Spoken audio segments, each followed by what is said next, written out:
दोस्तों, Pacific ocean के दरमियान में एक तन्हा जजीरा जहां सदियों पुराने दियो हेकल पत्थर के मुजस्मे खामोशी से खड़े हैं। ऐसे मुजस्मे जिनकी आंखों में वक्त के राज छुपे हैं, जिनके इर्द गिर्द हजारों सवालात मंडला रहे हैं। ये मुजस्मे कौन थे, कौन लोग थे जिन्होंने इन्हें तराशा, और सबसे अहम बात, क्या ये सिर्फ मुजस्मे हैं या फिर किसी गुमशुदा तहजीब का ऐसा पैगाम जिसे आज तक कोई समझ ना सका। आज की वीडियो में हम जाएंगे दुनिया के सबसे पुरस्कार जजीरे ईस्टर आइलैंड की तरफ, जहां हर पत्थर के पीछे एक राज छुपा है। तैयार हो जाएं, क्योंकि आज आप सुनेंगे वो कहानी जो शायद आपने पहले कभी ना सुनी हो। रिजवान नॉलेज फैक्ट्री में तमाम दोस्तों को खुश आमदीद। पैसिफिक ओशन के दरमियान और सुनसान पानियों में एक छोटा जजीरा छुपा बैठा है। एक ऐसा जजीरा जो दुनिया की सबसे बड़ी मिस्ट्रीज में से एक है। इसे हम ईस्टर आइलैंड के नाम से जानते हैं, लेकिन मकामी लोग इसे रापा नोई कहते हैं। ये जजीरा जनूबी अमेरिका के मुल्क चिली के मगरिब में तकरीबन 3700 किलोमीटर दूर वाक़ है, यानी नहायत तन्हा और सबसे अलग। जजीरे का कुल रकबा तकरीबन 164 मुरब्बा किलोमीटर है और यहाँ की आबादी बहुत कम है। लेकिन इस छोटे से जजीरे ने दुनिया को हैरान कर दिया है, क्योंकि यहाँ मौजूद हैं सैकड़ों द्योहेकल मुजस्मे जिन्हें मोआई कहा जाता है। ईस्टर आइलैंड का नाम 1722 में एक यूरोपीय मुहिम जो जैकब रॉगिविन ने रखा था, क्योंकि वो इस जजीरे तक ईस्टर संडे के दिन पहुंचा था। मगर ये सिर्फ एक आम जजीरा नहीं, ये एक ऐसा मकाम है जहां वक्त जैसे रुक गया हो, जहां हर पत्थर एक कहानी सुनाता है और जहां जमीन के सीने में छुपे हैं ऐसे राज जिन्हें आज तक कोई मुकम्मल तौर पर नहीं समझ सका। ईस्टर आइलैंड का सबसे बड़ा राज वो सैकड़ों द्योहेकल मुजस्मे हैं जो खामोशी से सदियों से खड़े हैं, जिन्हें दुनिया मोआई के नाम से जानती है। ये मुजस्मे ना सिर्फ अपने साइज की वजह से मशहूर हैं, बल्कि इनमें छुपी हुई कहानियों ने साइंसदानों को भी हैरान कर रखा है। हर मुजस्मा एक लंबे चेहरे, गहरी आंखों और मजबूत जबड़े के साथ तराशा गया है, जैसे वो किसी मखसूस शख्सियत या बुजुर्ग की तस्वीर हो। इन मुजस्मों में से अक्सर के सिरों पर सुर्ख रंग के बड़े पत्थर नजर आते हैं, जिन्हें पुकाओ कहा जाता है और जिनके बारे में कहा जाता है कि ये किसी शाही रुतबे या ताकत की अलामत थे।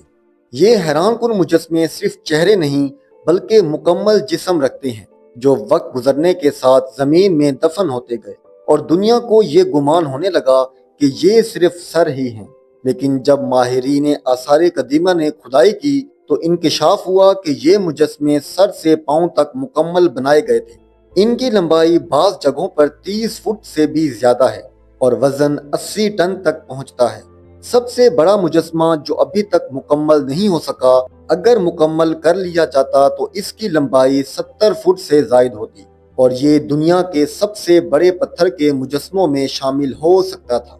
लेकिन सबसे चौंका देने वाला सवाल ये है कि आखिर इन भारी भरकम मुजस्मों को जजीरे के एक कोने से दूसरे कोने तक कैसे मुंतकिल किया गया। इस दौर में ना कोई क्रेन थी, ना मशीन, ना ही जदीद वसाइल। बाज़ नजरियात के मुताबिक ये मुजस्मे लकड़ी के रोल्स या रस्सियों की मदद से खींच कर ले जाए गए, जबकि कुछ माहिरीन का मानना है कि इन्हें ऐसे झुला झुला कर दाएं बाएं हिलाकर चलाया गया जैसे वो खुद अपने कदमों पर चल रहे हों। क्या ये इंसानी महारत थी या किसी ऐसी ताकत का इस्तेमाल जिसका हमें आज तक इल्म नहीं हो सका? इस सवाल ने मोआई को मजीद पुरस्कार बना दिया है, और सबसे दिलचस्प हकीकत ये है कि इन मुजस्मों का रुख समंदर की तरफ नहीं, बल्कि जजीरे के अंदर की तरफ है, जैसे वो अपनी कौम पर नजर रखे हुए हों या उनकी हिफाजत कर रहे हों।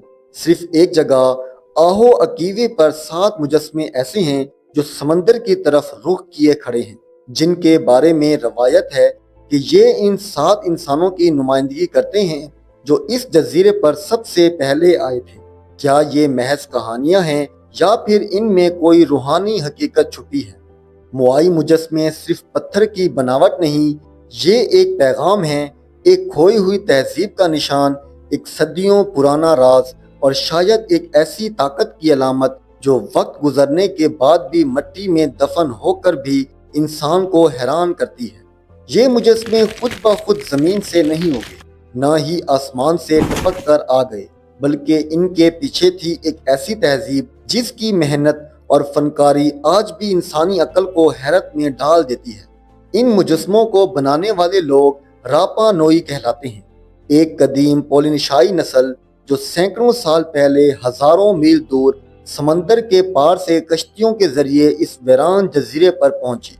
وہ لوگ جو آج ہمیں محض ایک کھوئی ہوئی قوم نظر آتے ہیں، دراصل بڑے منظم اور ذہین تھے۔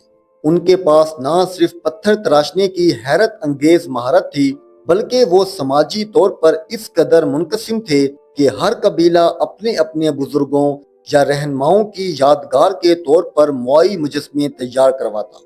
مگر وقت گزرنے کے ساتھ جنگوں اور قدرتی آفات نے ان مجسموں کو گرا دیا، اور وہ جزیرہ جو کبھی اپنے ان مجسموں کی عظمت کی وجہ سے مشہور ہوا، وہ انہی مجسموں کی تباہی کا گواہ بن گیا۔ 1950 کی دہائی سے موئی مجسموں کی بحالی کے لیے عالمی سطح پر اقدامات شروع ہوئے۔ یونیسکو نے 1995 میں ایسٹر آئی لینڈ کو عالمی ورثے کی فہرست میں شامل کیا، اور تب سے اب تک کئی مجسمے جو گرے ہوئے تھے انہیں دوبارہ کھڑا کیا گیا ہے۔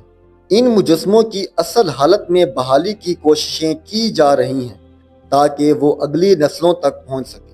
صدیوں پرانے راز، گمشدہ تہذیبوں اور پراسرار مجسموں کا گواہ یہ جزیرہ آج بھی دنیا کی توجہ کا مرکز ہے، لیکن اب یہ صرف ایک تاریخی مقام نہیں بلکہ ایک زندہ سانس لیتا ہوا جزیرہ ہے جہاں زندگی دوبارہ پھلنے پھولنے لگی ہے۔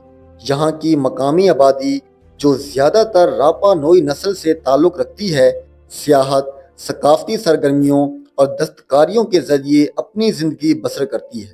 20ویں صدی کے بعد سے اس جزیرے کو دنیا بھر کے سیاحوں کے لیے کھول دیا گیا ہے، اور اب ہر سال ہزاروں لوگ یہاں آتے ہیں تاکہ موئی مجسموں کو اپنی آنکھوں سے دیکھ سکیں، ان رازوں کو محسوس کر سکیں جنہوں نے تاریخ دانوں کو حیران کر رکھا ہے۔ آج راپا نوئی کے لوگ اپنی زبان، ثقافت، رقص اور روایات کو زندہ رکھنے کے لیے کوشاں ہیں۔ یہاں ایک ایئرپورٹ بھی ہے جو اسے باقی دنیا سے جوڑتا ہے، مگر پھر بھی یہاں کی فضا میں ایک عجیب سا سکون، تنہائی اور وہی پراسرار خاموشی ہے جو صدیوں سے قائم ہے۔